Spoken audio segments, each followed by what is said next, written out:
I was able to embrace the fact that I need help. Like, if I have a job and I'm making extra income, then I should be able to find a support system from my job to help me. So, for instance, things like cleaning the house, cooking, mostly it's probably outsourced. Welcome back to another episode of Behind the Scene with Mr. Yusuf. And today, I am honored to have Nana Hamzat, a woman whose journey reflects excellence, courage, and resilience in transition. Nana graduated as the best female student in her class, charted a bold career path that included changing industries, building a side business, and navigating marriage alongside ambition. But our story also includes a season many professionals quietly endure, losing a job, and fast pacing a period without full time employment. What makes our journey powerful is not just her achievements, but how she showed up in uncertainty, choosing growth over fear, reinvention over retreat, and identity beyond titles. Today, we go behind the scenes of ambition, stability, reinvention, and what it truly means to strive when life looks unpredictable on paper. So, hi, Nana. Hi, thank you so much, Mr. Thank you for having me. Thank you for the willingness to share, to show us that behind the scene that most people don't get to see. So let's just go straight into it. I want you to do the introduction yourself. That I gave was just a preamble. Obviously, it's nothing about what your career is. So, what's your career? Probably maybe your age range, years of experience. Just to give us insights when you get to go deep into the session. Hi, my name is Nana Hawao. As you have said already, I graduated from Lagos State University. I studied electronics and computer engineering. After school, I started my career in the telecommunications sector. I'm still in the telecommunications sector anyway. It's still around the same thing. So that's just it. I'm 32 years old. Just like you said, you studied engineering and you graduated best female student. At that point, most people always envision what their career is going to be like. Most times you're still in school, we're already having that idea, this is what I want to do, the vision, obviously, which is actually very good. So, was the telecommunications your initial goal, or was it intentional or circumstantial? So while in school, one of the major things that happened was I was trying to explore what I was really interested in. For instance, software engineering class was very difficult for me. I was always looking at the lecturer. I don't even understand what he's saying. I'm just hoping to just pass the exam and go. So obviously, it wasn't really a path for me. So my final year research was all under communications. So I think that was when I saw that, okay, I think I have a strength in this path. And that was why I was able to pursue it. So I think that's one key thing. You can always navigate the path that you see you have a strength in, Right. and that would actually help your career path. You talked about software engineering. Most people would expect you to go in that line. So did you struggle with creating an identity for yourself, or how did you navigate that path? Creating identity for myself, it is still a struggle for me. I wouldn't even say that I have a particular identity because after school, I went to study software engineering and I think I was getting the hang of it. I trained people in Code Lagos Oh, around 2017, 2019 in Python, Java, and a little bit of web development. Even though in school I thought I didn't have the strength, I just wanted to know like I'm very curious. So I wanted to know why is it that I'm not understanding this? And I realized that it was actually easy.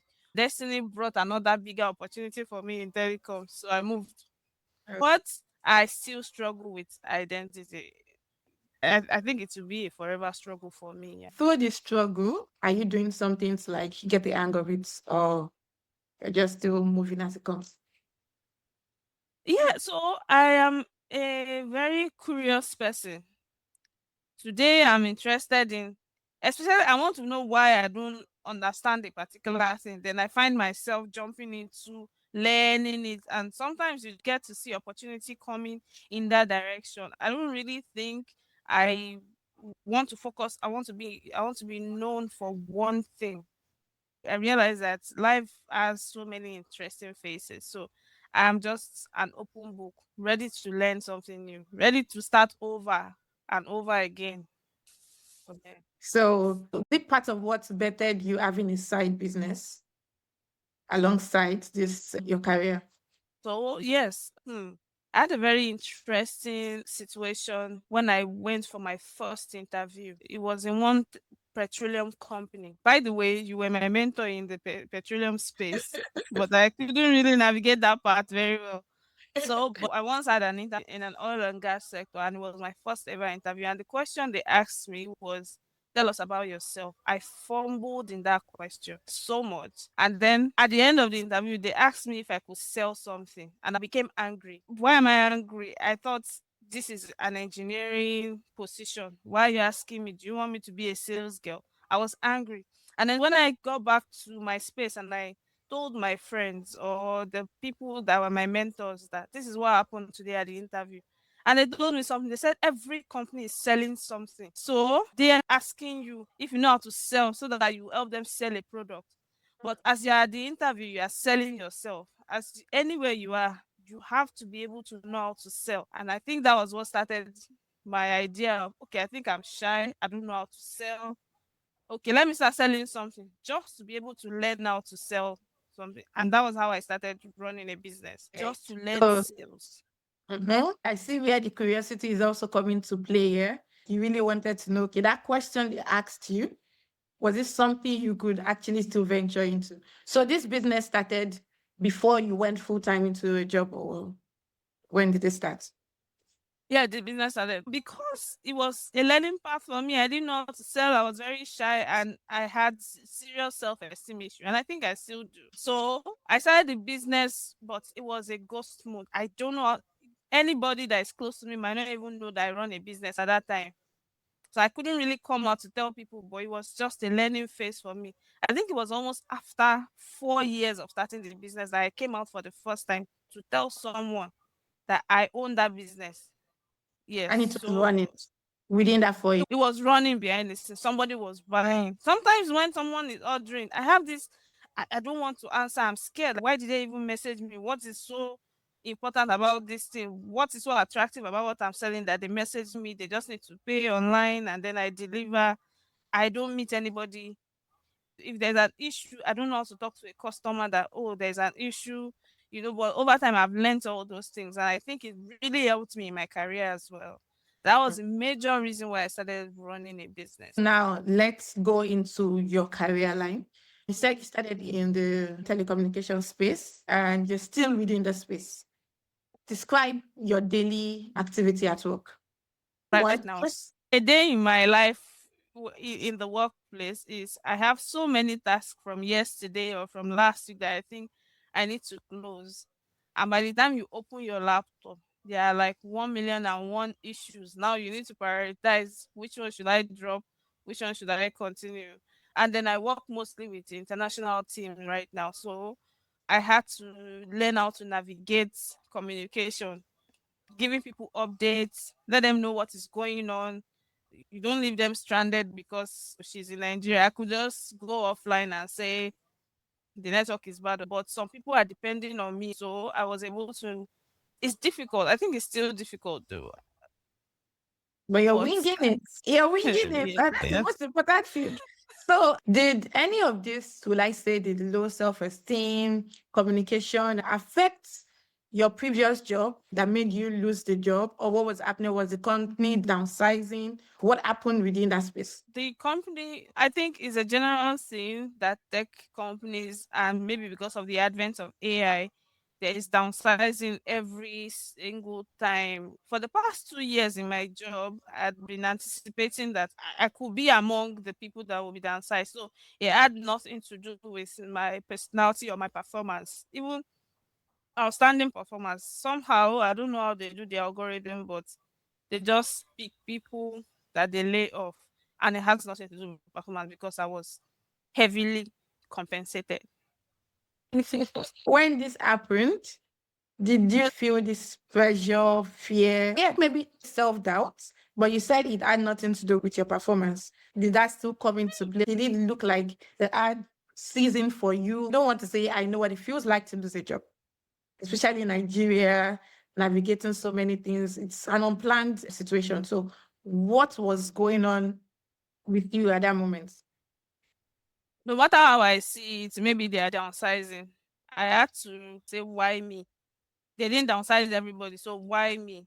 Over time, I learned not to take it personal, so I'll be able to move on because I realized that if you are not able to move on fast, you will not be able to move away from that situation.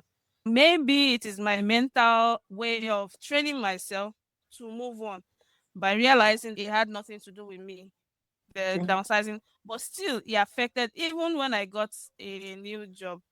It affected me. I was trying to be more careful. I was trying to see the mistakes I was making before and not do it again. But I still know at the back of my mind that it had nothing to do with me.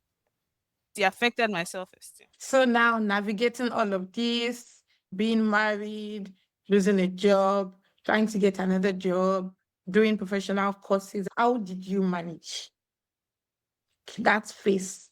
Both mentally, in terms of getting things done. I really want you to go behind the scene of that phase and let us know how you navigated it because there are lots of people, maybe not directly in the same position, but probably something similar. I would draw one or two things from this conversation.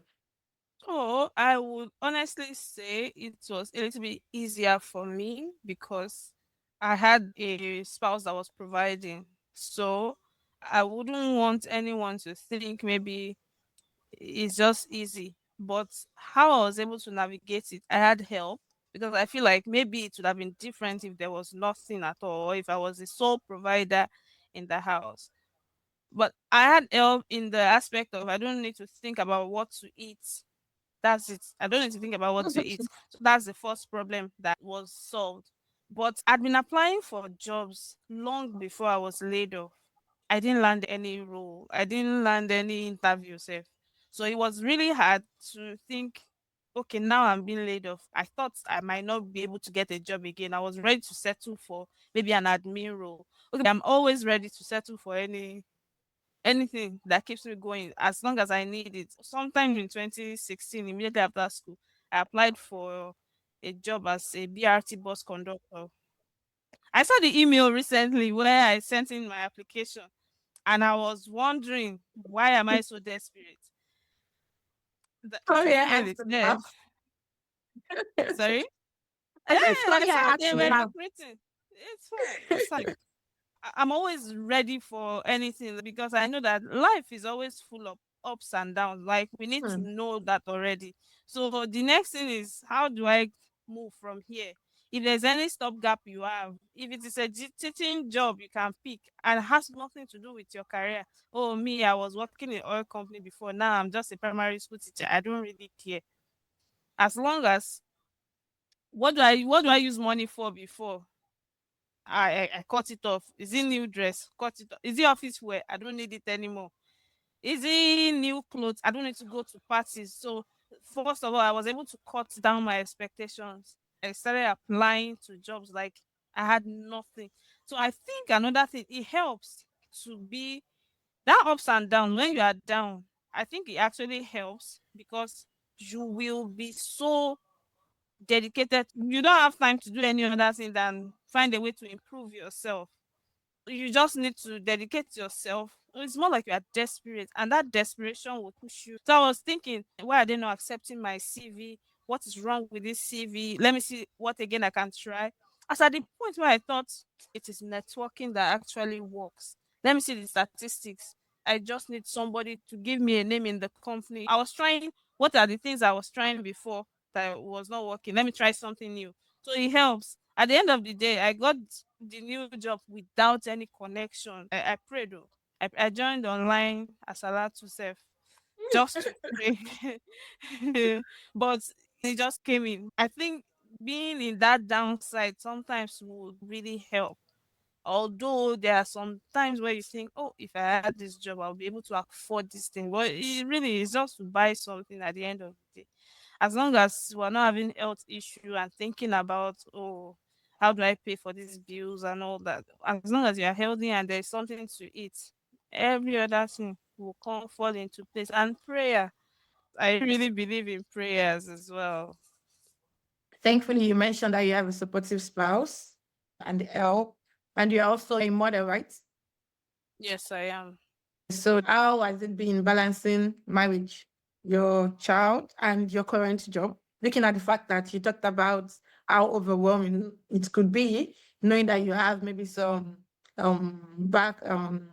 backlogs from previous day, and the second day you have lots of demand. So, how do you manage this? The truth is, like people say, if you are doing well in one side, you are definitely messing it up in the other side. So I was able to embrace the fact that I need help. Like if I have a job and I'm making extra income, then I should be able to find a support system from my job to help me. So, for instance, things like cleaning the house, cooking, mostly it's probably outsourced. That's it majorly for me. I do bulk cooking on weekends, try to fix things. The major thing is I have help at home. I give my all to my job. Like during working hours, you might not really see me chatting. It's because I'm working. I have a 9 to 5 job. And then when I get home in the evening, maybe I have orders or I have customers to respond to. Then I start that one again till I sleep. Or and then maybe when it's very late in the night, I pick up some task again at work, pick up a list task that I don't want to escalate the next day or the following week. Like this weekend, now, there's an opportunity for me to close so many tasks before Monday, so that on Monday I'm not bundled with old tasks. To clear myself. So it is just to manage time management a bit, which I'm still very poor at, by the way. But I think I'm navigating it well. I'm Mhm. trying. Just the aim is just to be better than who I was yesterday, by the way. Yeah. Yes. I think that should be like everyone's goal. Not do not stay static. Try to get better. I like the fact that you kept on help because a lot of people are overwhelmed. You get to see things around mental health, like just a whole lot out there. Like people are going through a lot. And I think you can overemphasizing the fact that you need support systems and you need to know what works best for you. So now, looking back, maybe I want to go back to that moment when you lost the job. Okay, I think you already mentioned the fact that it was more like a setback for you to get prepared. So, besides the things you already shared, so what practical step, though it's not going to be a prototype for anyone, but what's something that, should I call it a framework, that you feel maybe can work? I just give rhymes. Framework that can work. So maybe just for anyone in that situation. Like you said, it might not work for everybody. But first of all, one of the things, by the way, I didn't mention that when I lost my job, I was able to focus on completing my MBA. So I completed it faster to be able to like move up and not even pay. So my MBA, I needed to be paying monthly. And I knew that, okay, I've lost my job. I can't pay monthly again. So I need to quickly finish everything I need to do in 1 month. So it helped. So, first of all, what works is cut off, look at everything you think you need money for, cut them off. Apart from food, stay at home if you have to. Plan your internet for upskilling and then for how to re-strategize. That is one of the major things. And then learn how to ask for help.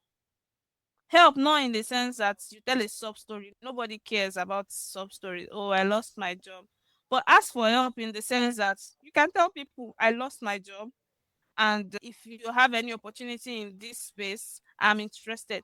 People are ready to help as long as you're not asking them for money or you're asking them to put food on your table, like to just spoon feed you. You are ready to make the effort yourself. People will help you. I have not seen somebody. In fact, when I started telling, even when I told you that I lost my job, you were feeling so bad, and I had to tell you that you don't need to feel bad. It's not so. It's not as bad as you are feeling. And then you started sending me job requests. I started changing my CVs. Also, another thing is, don't use one CV for all the jobs. Don't use the name of your job in the existing role for a new job. I saw somebody recently. She was import and export documentation officer, and she said she's been looking for jobs, she's not seeing. And I said, job in what? She said, job as an accountant. I said, is there a certificate? Do you have ICANN or ACCA? She said no, she has a certificate from Jobberman on workplace training. I told her, remove this thing from your CV. It is useless. Certificate from Jobberman. You need to that whatever you learnt in Jobberman, you need to now show that you have the skill, not just put it on your.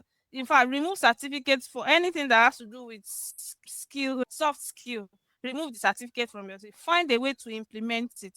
Another thing I did when I lost my job was I was always talking about me being passionate about women empowerment, empowering women. And I was like, there's nothing to show for it. So I just sent out a flyer to people that I want to train women on how to sell online. People showed up. A photographer came and said, I would just love to photograph this place for free. I like the initiative. A friend said, oh, do you need funds for this? I'm funding it. What do you need funds for? See, you just need to show up. Whatever you say you know how to do, show that you know how to do it. Don't just write it down that, oh, I'm passionate about it, and there's nothing to show for the passion. It won't work. Show your workings. Don't just talk about them. People still need help. You can reach out to anybody and say, okay, I want to work for your company. I want to help you sell your product. Because I did that. And people were ready. That, okay, we'll create an email address for you. How much percentage do you want to collect? Is it not money you are looking for at the end of the day? What do you get? Whatever it is that you need to do to be better, but don't look for pity. Nobody will pity you. It doesn't work. Maybe God can pity you, but pity doesn't work. Show your workings. Do you know how to do something? Do it fantastic and show people. Don't just do it behind the scene and say, God has seen my work. Efforts. He will reward me. No, you need to shout about it. Let people say your own self too much. That's exactly when you know that you are doing something right. I think that's what works. People are still recruiting, people are still hiring every day. But once you're able to show your workings, you'll be fine. Hmm. I think I picked one or two things. The moment you and people tell you your own is too much, it means you're doing something right. It just shows that the Yes. world is getting to see that thing you're doing. They're uncomfortable. So, Nana, thank you very much for joining me. I liked how you were vulnerable in the sense that you said how you felt with the job happened, talking about self esteem, how you are still growing, how you're still trying to find an identity for yourself. Yeah. Because I think that is something everybody should continue to do. And I hope you find it should. I think so. I think so. And I hope you find a way around it. And maybe someone would also pick one or two things from this. Thank you for joining and for sharing the behind the scenes of that phase that possibly no one knew what was happening at that point in time. Okay. Thank you. Thank you.